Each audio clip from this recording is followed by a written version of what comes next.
ladies and gentlemen, and welcome to the Lair of the Film Exorcist and to the third week of Toy Story Month. Today I will be reviewing Toy Story 3, the final movie in the Andy saga. The story follows Woody and the gang as they come to terms with Andy going off to college and as they try to escape a daycare under the rule of the evil Lotso Bear.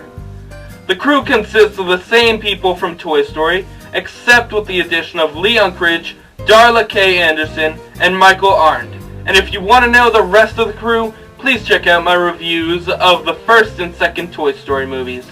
And new to the Toy Story family is Lotso, who is voiced by Ned Beatty, Ken, who is voiced by Michael Keaton, Barbie, who is voiced by Jodie Benson, and lastly Bonnie, who is voiced by Emily Hahn. Now on to my opinion. Actually been 9 years since I first saw this movie in the movie theaters, and I still find it to be one of the best of the sequels. Just like the last Toy Story, there have been a lot of improvements in both the characters and the animation, and this time, the story is about growing up, and what it's like for a toy when they're either donated to a daycare, or preschool, or given to a new owner. I'd like to start off with how great the animation looks from the glossy texture of the toys like Woody and the real-life look given to the buildings like Sunnyside Daycare. This is also shown with the new characters like Bonnie, who looks very good, especially compared to Sid from the original movie.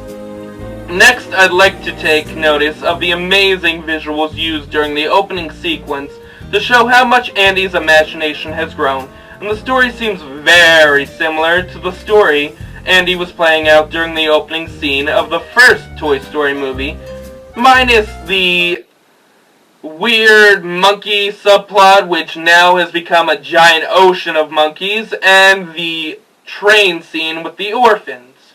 We also get a montage of the years after Toy Story 2, where we witness a lot of the great moments that I'm sure many of us have done with our toys in the past. And it makes me feel very nostalgic.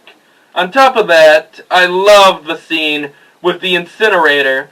This is because it touches me hard, especially after I grew up watching those toys as they went on their adventures for years. And I don't want anything bad to happen to them, just like many other people. Then again, I'd also feel this way when we witness Andy handing his toys over to Bonnie, because this was the happy ending they deserve. Now these are just some of the many scenes I enjoyed, but I'm also a big fan of the many characters new to this story. Like Lotso, who is a very sad backstory, but unlike Jesse, his story turns him into a mob boss of sorts. Then there's Ken, one of Lotso's many henchmen, who just wants everyone to be happy, which he figures out can't be done under Lotso's rule, so he turns on him in the end and helps Woody and the gang thanks to Barbie. Now these two look exactly like their real-world counterparts thanks to the many hours put into them. And yes, I know there is no real Lotso hugging bear, but there is a Care Bear which looks just like Lotso. And lastly, I'd just like to say that after watching the daycare scene involving the many toddlers, they tortured our main characters. I'm a lot more fearful of those little monsters because they can be so unpredictable, and this movie makes me wonder what it was like for toys when I played with them at that age.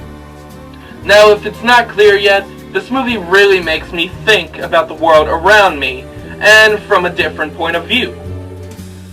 After watching the darkest Toy Story movie for the third time in my life, I have to say that I'm glad I got to see this when it came out, and I'm proud to give it a 10 out of 10, and I can't wait to watch it again. So next week, we will be reviewing the last of the main Toy Story series as of now, and I honestly can't wait. So have a great night, and please be good to your toys because they might not always be there for you. And don't donate them to a daycare unless you know they'll be heavily taken care of. So good night, everybody.